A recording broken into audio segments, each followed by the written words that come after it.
Basically हम लोग बात करने जा रहे हैं, ठीक है, determination of income, employment and output.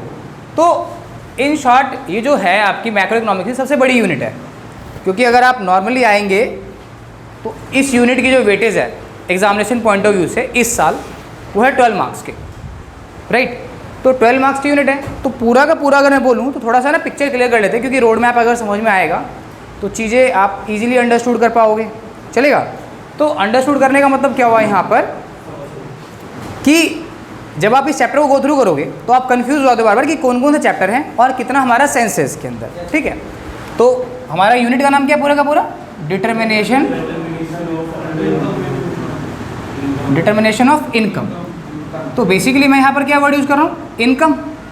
तो आप चाहो तो मेरी रेफरेंस के लिए 3 वर्ड और यूज़ कर लो, क्योंकि एक एक चीज़ का मतलब समझ में आएगा। Income, employment and output. तो determination of income, employment and output. तो आप नोटिस करो यहाँ पर कि जो हमारा यूनिट है ये 12 मार्क्स की यूनिट है, तो ये यूनिट का नाम है।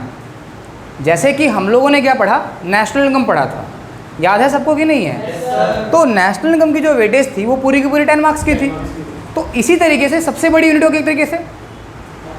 और ये यूनिट इतनी बेहतरीन यूनिट है कि अगर आप इसको नहीं, अगर आपने इसको विजुलाइज करना स्टार्ट किया जिद्दी से, तो यहाँ समझ में आएगा कि हाँ, मैं मैक्रो इकोनॉमिक्स यानी कि इकोनॉमिक्स में आगे जा कर के अपने करियर को गो थ्रू कर सकता हूँ, कि मैं एक बार रिस्क ले सकता हूँ अपनी लाइफ के साथ कि हाँ, मैं इकोनॉमिक्स के अंदर अपना करियर डेवलप करना चाहता हूँ। तो इतनी इंपॉर्टेंट यूनिट है। तो इस यूनिट को समझने से पहले हम फिर से बता दूँ यहाँ पर कि हम एक बार समझ लेते हैं कि 12 नंबर के अंदर टोटल मिला करके, मान लो आप लोग अलग अलग स्टैंडर्ड के बच्चे हो, क्योंकि अलग अलग स्कूलों में मतलब क्या हुआ कि कोई किसी ऑथर की बुक यूज़ करता है या किसी के टीचर ने किसी और ऑथर की बुक रिकमेंड करी है ना, तो मैं नाम तो नहीं लूँगा, बट जनरली आप समझ लो। तो बेसिकली क्या है कि हम इस यूनिट को 3 चैप्टर में डिवाइड करने की कोशिश करते हैं। बट मैंने क्या कर रखा है कि मैंने एक और स्पेशल यूनिट इसको एक चैप्टर में डिवाइड कर रखा है। समझ में आ रहा है या नहीं आ रहा है? तो जो पहला चैप्टर इसके अंदर हम लोग पढ़ने आते हैं वो होता है हमारा AD and AS related concepts. अब ये AD एंड AS क्या है? तो that is aggregate demand and aggregate supply related concepts, right. तो AD एंड AS कॉन्सेप्ट्स लिख रहे हैं हम लोग यहाँ पर। तो एक चैप्टर तो हमारा इसके अंदर आ गया, AD एंड AS कॉन्सेप्ट, ठीक है। तो यानी कि हम पूरा का पूरा aggregate demand and aggregate supply के बारे में थोड़ा समझ लो, फिर नोट डाउन करना, क्योंकि साथ साथ करोगे तो आपको दिक्कत होने वाली है, ठीक है। तो पहले एक बार वही वाली फीलिंग होनी चाहिए, समझने वाली, अंडरस्टैंडिंग फर्स्ट है ना, बाद में तो उतारता हूँ, बाद में भी लेंगे, एक बार याद आ जाएगा। तो फिर हम जब AD एंड AS के बारे में सब कुछ जान लेंगे, तब हमारी नेक्स्ट चैप्टर इसके अंदर स्टार्ट होता है, दैट इज इनकम डिटर्मिनेशन।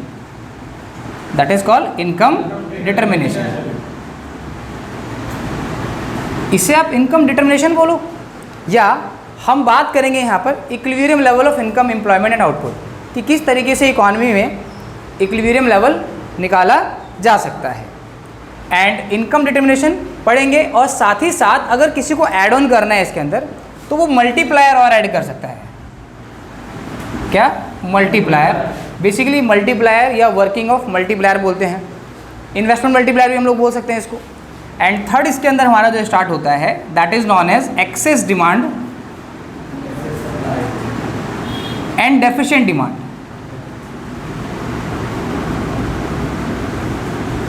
ठीक है, क्योंकि जो टर्म्स हम पढ़ रहे हैं वो बहुत अलग सेंस में हम लोग जाने वाले हैं यहाँ पर। तो अब एक दिन का तो गेम है नहीं यहाँ पर, तो हम स्टार्ट करने जा रहे हैं that is called AD and AS related concept. तो थोड़ा सा मैं ना ब्रीफ करता हूँ आपको कि बेसिकली चैप्टर है क्या, हम क्या पढ़ने वाले हैं और हम आउटकम क्या निकालेंगे इसका। अब जैसे कि आपको याद होगा, मैं सिर्फ एक क्वेश्चन पुट अप कर रहा हूँ यहाँ पर, मॉनेटरी पॉलिसी याद है आप सबको? RBI की। तो RBI की मॉनेटरी पॉलिसी में आपने बार बार आपके एग्जाम्स में भी क्वेश्चंस आए हैं कि लेट्स मैं स्टेटमेंट देता हूँ कि RBI की मॉनेटरी पॉलिसी कमेटी, RBI की जो मॉनेटरी पॉलिसी कमेटी है उसने रेट ऑफ इंटरेस्ट को 3 सेंटेंस आएंगे यहाँ पर, या तो वो क्या करेगी, इंक्रीज करेगी, या कांस्टेंट रखेगी, कांस्टेंट या अनचेंज भी वर्ड यूज़ कर सकते हैं, या डिक्रीज करेगी। तो बेसिकली आपका दिमाग बार बार यहाँ पे ख़त्म हो रहा था। तो मैं आपको थोड़ा समझाता हूँ कि दो केस ले लेते हैं। एक ले लेते हैं हम कोविड 2020, ज़िंदगी ख़त्म, ठीक है, सबकी ख़त्म हुई, हम भी थे उसमें, राइट। और दूसरा है आपके सामने रसिया एंड यूक्रेन। अच्छा, मैंने ये दोनों क्यों लिए? क्योंकि लेटेस्ट इवेंट है, थोड़ा अच्छे से रिलेट करोगे। और अगर और लेटेस्ट जानना है तो just look Israel and Iran. तू मुझे एक मारेगा, मैं तेरे दो मारूंगा। अच्छा, तू दो मारेगा तो मैं चार मारूंगा, राइट। अच्छा, बाकी जो वर्ल्ड की डेवलप्ड नेशंस हैं उनको मज़ा आ रहा है, क्यों? क्योंकि डिफेंस प्रोडक्ट कौन खरीदेगा? कल को अगर इंडिया के पास में डिफेंस प्रोडक्ट हो तो वो डबल स्टैंडर्ड पॉलिसी करेगा। हालांकि इंडिया ऐसा करता नहीं है कि नहीं? कहीं बात तुम सुनो और नहीं यार, ठीक है। तो कोविड के अंदर अगर मैं बात करूं आपसे, तो आरबीआई ने जो रेट ऑफ इंटरेस्ट थे वो उसको रिड्यूस करता चला गया था। और जैसे ही रसिया यूक्रेन का वॉर का इवेंट हुआ तो वो रेट ऑफ इंटरेस्ट को इंक्रीज करता चला गया। यहाँ डिक्रीज करता जा रहा है और यहाँ पर इंक्रीज करता जा रहा है, ठीक है। तो ये तो आपके सामने दो स्टेटमेंट हो गए। बट क्वेश्चन ये है कि सर, हाँ पढ़ा तो determination of income employment output रहे हो, बट उनसे इसका क्या मतलब? बात समझ में आई? अच्छा, एक बताओ, आपने सुना होगा 2020 के बाद जो 2021 का मिड वाला महीना था, सितंबर अक्टूबर, जब नवरात्रे स्टार्ट होते, बिल्कुल सेम सीजन ये वाला, तो उसके बाद इंडिया की जो इकॉनमी थी वो वी शेप रिकवरी हुई थी। कुछ याद है? जहां आपने सुना कि इंडिया की जो ग्रोथ रेट थी वो बहुत ही फास्टली इंक्रीज करी, मतलब 20% का अराउंड जो क्वार्टर पीरियड का ग्रोथ आया था जीडीपी का, वो अराउंड 20% के करीब आया था ग्रोथ रेट, ठीक है। तो अब इतनी बढ़िया इकॉनमी अगर ग्रो करेगी तो बहुत अच्छी बात है भाई। तो that is called V shape recovery. जितना फास्ट वो गिरी उतना ही फास्ट वो रिकवर किया, इसलिए हमने उसको वी शेप रिकवरी कही। इधर ग्रोथ हमारी रिकवर करी, तो ग्रोथ जब रिकवर करी और जब रसिया और यूक्रेन का वॉर आया, तो जब इंडिया की इन्फ्लेशन यानी कि महंगाई दर यानी कि एवरेज 7 से 8%, अगर मैं एक्यूरेट डाटा बात करूंगा तो फिर आप कंफ्यूज होंगे। एक्यूरेट डाटा के बारे में जानना है तो फिर वही वाली बात कि मॉस्पी की वेबसाइट पे जाओ। अब ये मॉस्पी मतलब मौसमी का जूस नहीं है, ministry of statistics programme and implementation वाली बात है, ठीक है। तो यहाँ पर सारा का सारा डाटा जो है NSO, ठीक है, वो कलेक्ट करके यहाँ पर रिलीज़ करता है। आप उसको देखो और उससे स्टडी करो अंदर। तो अब 7 से 8%, तो एक केस जहाँ पे इकॉनमी को रिवाइव करवाना था और एक केस जहाँ पर प्राइसेस को कंट्रोल करना था। यानी कि अब यहाँ पर दो बातें निकल गई, एक में प्राइस कंट्रोल हो रहा है और एक में ग्रोथ को मेंटेन किया जा रहा है। बोलो यस सर नो? तो इसको मैं जीडीपी ग्रोथ बोल दूँ यहाँ पर, ज़्यादा अच्छा रहेगा, क्योंकि आपने बचपन से 55 तक यही सीखोगे, दो ही वर्ड आएंगे हमारे को। तो एक जीडीपी ग्रोथ हो गया और दूसरा हमारा प्राइस कंट्रोल हो गया। अब सीधी सी बात है कि अगर प्राइसेस बढ़ेंगे, समझो, तो आपकी जो फेवरेट नूडल्स हैं, है ना, तो वो नूडल्स के रेट ही बढ़ गए आप लोगों के साथ। अब आप सोचो कि नूडल्स के रेट क्यों बढ़े होंगे? क्योंकि रशिया और यूक्रेन का वॉर हुआ और ये गल्फ कंट्री है रशिया। तो प्राइस, जो क्रूड ऑयल के प्राइस थे वो $140 तक शूट कर गए, $140 तक। इससे क्या हुआ, जो हमारे इंडिया के अंदर जो भी कच्चे तेल के रेट हैं यानी कि पेट्रोल के रेट क्या हो गए, बढ़ गए। अब जब बढ़े तो इससे इन्फ्लेशन को कंट्रोल करना क्या था, मुश्किल था।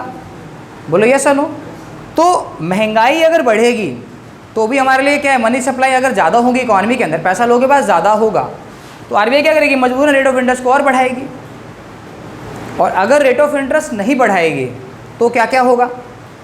तो आप सोच के देखो, ये जो सारी की सारी बातें हैं, ये क्या एग्रीगेट डिमांड नहीं है? डिमांड मतलब जो भी goods and service produce, demand आपने क्या पढ़ा कि जो भी गुड्स एंड सर्विस प्रोड्यूस हो रही हैं, जो हम लोग खरीद रहे हैं, और सप्लाई मतलब जो प्रोड्यूसर सप्लाई कर रहे हैं इकॉनमी के अंदर। तो ये बताओ कि अगर मैं आपसे एक सिंपल बात बोलूँ कि इकॉनमी में अगर गुड्स एंड सर्विसेज की डिमांड ना हो, सबने कोविड तो विजुअलाइज किया है ना अच्छे से, 6-6 महीने तक तोते बत्तख ढूंढते रहते, छत के ऊपर खड़े होकर, है ना, घंटी बजाते रहते थे और डेली आकर घर में हम न्यूज़ सुनते रहते थे। और अगर दोस्त से ही मिलते थे तो लगता था कि कहीं कोविड ना गिफ्ट मेरे को दे दे वो, ठीक है कि नहीं? तो कहने का मतलब क्या हुआ कि अगर डिमांड नहीं हो रही थी तो सप्लाई कौन करेगा?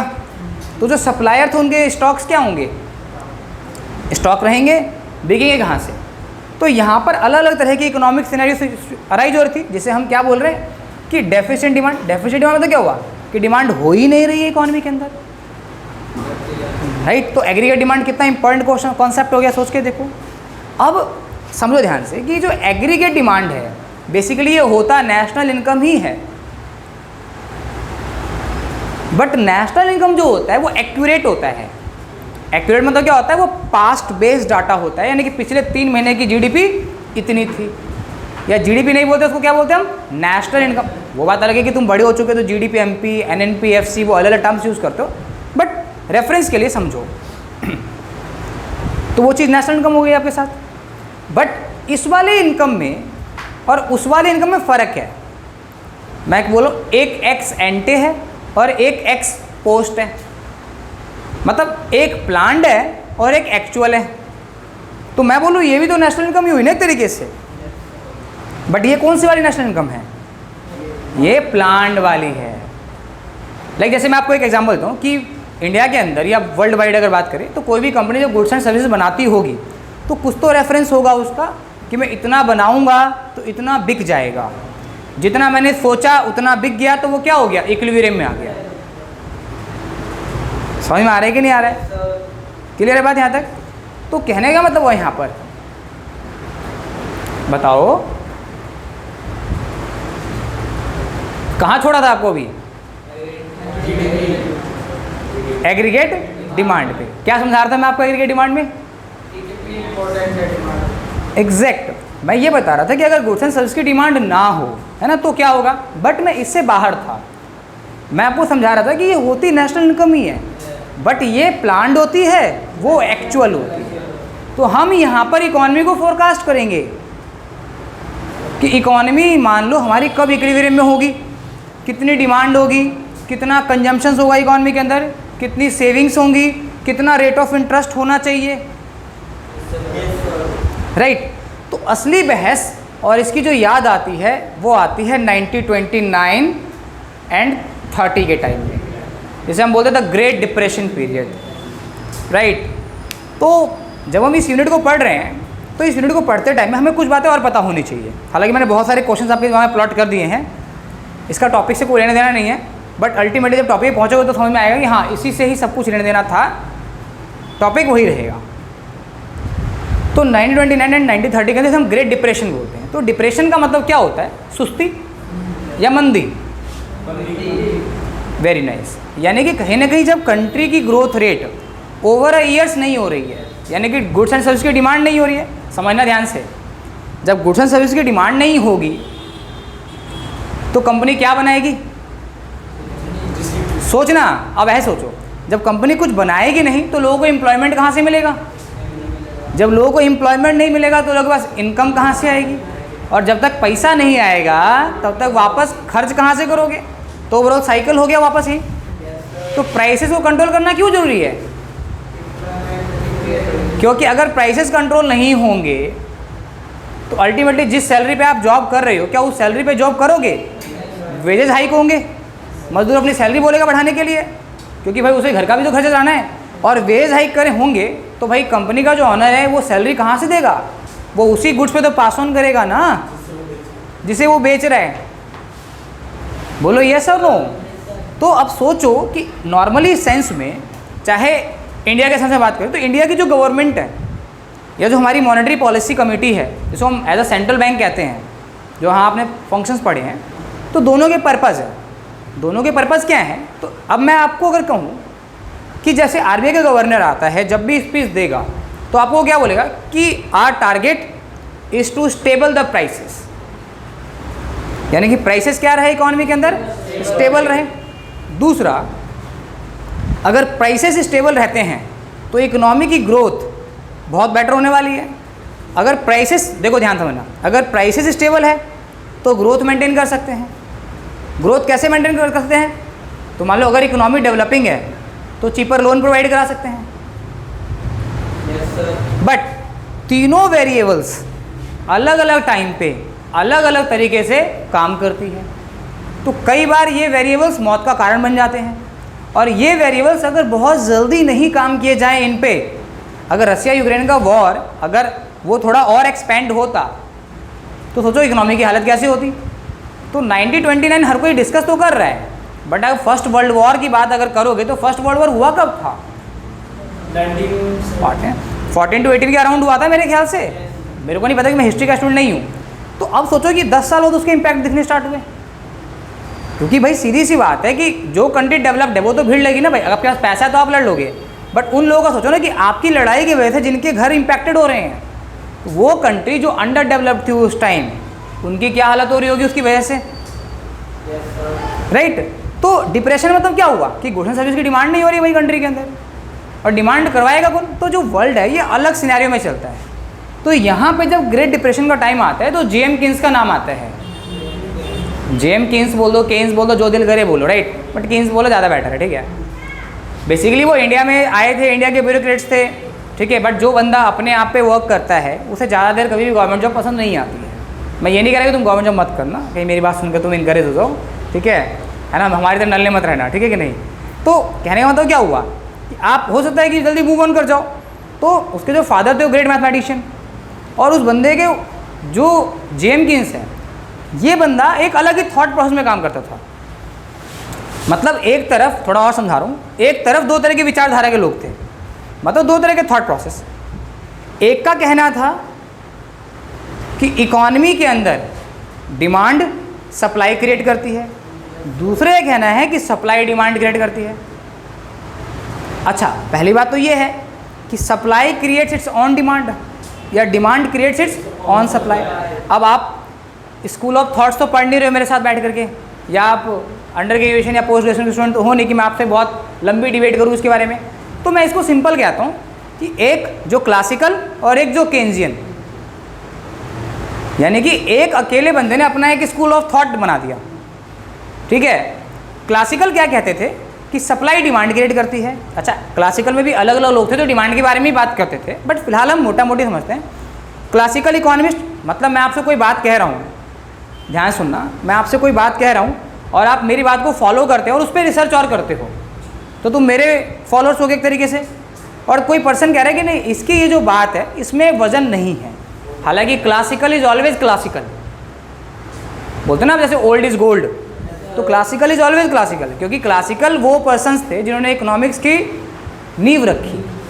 अगर क्लासिकल थॉट्स नहीं आते, आज मॉडर्न वर्ल्ड जो हमारा इतना डेवलप्ड हो गया है, हालांकि ये डिबेटेबल टॉपिक्स हैं, जितना हम डिबेट करेंगे किसी दिन बैठ करके उतना कम लगेगा, बट इस टॉपिक्स का, इस चैप्टर का रेलिवेंस क्या है ये हमें तभी समझ में आएगा जब इनके बारे में बात करेंगे। और क्लास 12th का स्टूडेंट अगर आप सोचो कि क्यों ये इंपॉर्टेंट है, थोड़ा तो पिक्चर क्लियर हो गया होगा, और क्यों हमारी ये लाइफ है आगे जाकर अगर हम इकोनॉमिक स्कूल के मतलब इकोनॉमिक स्कूल को फॉलो करेंगे तो अब मैंने क्या बोला, एक क्लासिकल हो गया और एक केन्जियन हो गया। तो केन्जियन की जो पॉपुलैरिटी है वो 1920 के बाद बहुत ज़्यादा होनी स्टार्ट हो गई, क्योंकि क्लासिकल क्या कह रहे हैं, सप्लाई डिमांड क्रिएट करती है। समझ में आ रहा है सप्लाई डिमांड का मतलब क्या है? मतलब आप इंस्टीट्यूट खोलो, आप गुड्स बनाकर बेचो। हालांकि अब मान लो जैसे ओला इलेक्ट्रिक कंपनी है, तो ओला इलेक्ट्रिक कंपनी, अच्छा एक बात आओ ध्यान सुनना, अगर ओला इलेक्ट्रिक कंपनी सप्लाई पे काम करेगी या डिमांड पे काम करेगी, क्योंकि ओला इलेक्ट्रिक क्या आपकी लाइफ के लिए नेसेसरी है बजाज चेतक के स्कूटर की तरह या हीरो होंडा स्प्लेंडर की तरह आपके लिए नहीं ना। तो आप क्या करोगे, किस पे करोगे? मेरी बात तुम्हें समझ में नहीं आ रही है तो ध्यान से समझ लो, दोबारा सुन लो।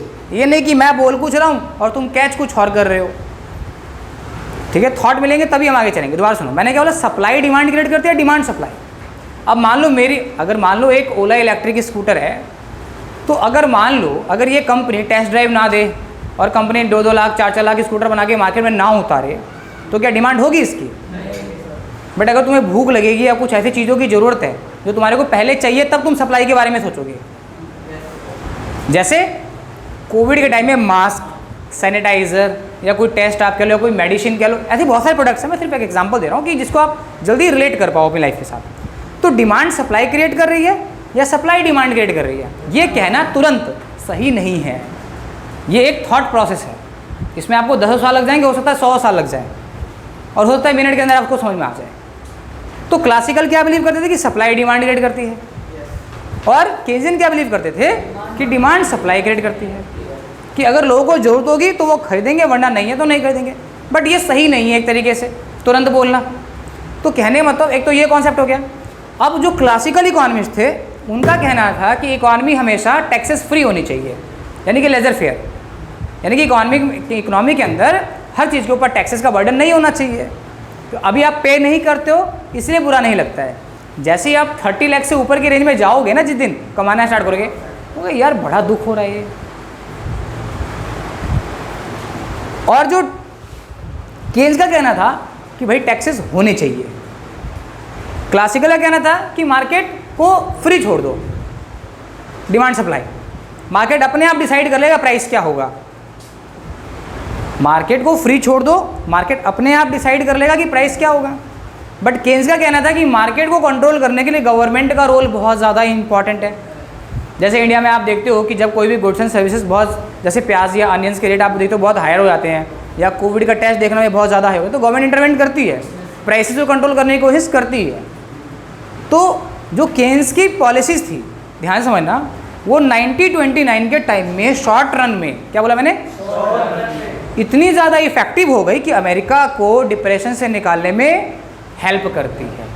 यानी कि कहने का मतलब था कि जो केन्स हैं, अगर कहना है कि गवर्नमेंट क्या कर सकती है, इकॉनमी को बाहर निकल सकती है, गवर्नमेंट का कर्जा चलेगा बट आम आदमी का कर्जा नहीं चलेगा। गवर्नमेंट 2 मिनट के लिए लोन माफ़ कर दे, अगर फार्मर्स का बेनिफिट हो रहा है तो गवर्नमेंट 2 मिनट के लिए क्या करे, पब्लिक एक्सपेंडिचर ज़्यादा कर दे। अजय भाई पब्लिक एक्सपेंडिचर ज़्यादा करेगी, रोड, रेलवे, ट्रांसपोर्ट, कम्युनिकेशन पे खर्चा होगा, हेल्थ, एजुकेशन पे, तो अल्टीमेटली बेनिफिटेड कौन हो रहा है? अरे इकॉनमी के लोग ही तो होंगे। रोड को कौन बनाने वाले आएगा, रोड को कौन बनाने के लिए आएगा? अल्टीमेटली पैसा तो, अब मान लो अगर गवर्नमेंट हमारी कोविड टाइम में अगर खर्च नहीं करती ज़्यादा, तो लोगों के पास पैसा कहाँ से पहुँचता? कुछ समझ में आ रहा है या नहीं आ रहा है? बोलो यस और नो। तो केन्स की जो पॉलिसीज़ थी वो शॉर्ट टर्म में इकॉनमी को रिवाइव कराती है। तो इकोनॉमी के अंदर आपने डिप्रेशन वर्ड देखा, अब ऐसे रिसेशन वर्ड्स भी होते हैं, ऐसे बूम भी होते हैं, ऐसे रिकवरी भी होते हैं। तो आप सोच के देखो कि इकॉनमी में अगर ऐसी सिचुएशन आती है तो इकोनॉमी के अंदर अलग पॉलिसीज़ होती है, जिसको हम फिजिकल पॉलिसी या मॉनेटरी पॉलिसी बोलते हैं। तो फिजिकल पॉलिसी क्या होती है? जो गवर्नमेंट इंट्रोड्यूस करती है, जैसे बजट के थ्रू आप लोग सुनते हो, बजटरी पॉलिसी बोलते हैं। और मॉनेटरी पॉलिसी कौन सी होती है? जो आरबीआई कंट्रोल कर रही है। समझ में आ रहा है या नहीं आ रहा है? तो सबसे पहले हम क्या जानेंगे, एग्रीगेट डिमांड क्या होता है। थोड़ा थोड़ा पिक्चर को समझना।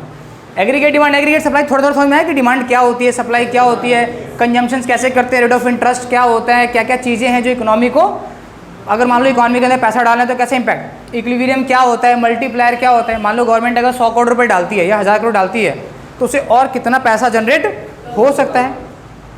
आपको पता है कि अगर इंडिया जैसी इकॉनमी के अंदर अगर गवर्नमेंट एडिशनल इन्वेस्टमेंट 1000 करोड़ का करे तो पता है कितना उसका पैसा बना सकती है वो?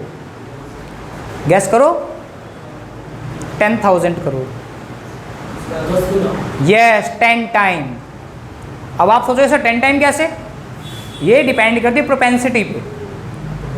एज यूजुअली आपके जो पेरेंट्स हैं, अगर आपके घर वाले 100 रुपये कमाते हैं तो एज ऑन एवरेज कितना खर्च करते हैं अपनी इनकम का? 75%, 25% बचा लेते हैं। क्या बात है यार, कितना? 70, 80, 70, 80, 100। ये तो मेरी कैटेगरी है, मैं तो 200 कहता हूँ, मैं तो 200 रुपये लोन भी लेता हूँ और अलग से।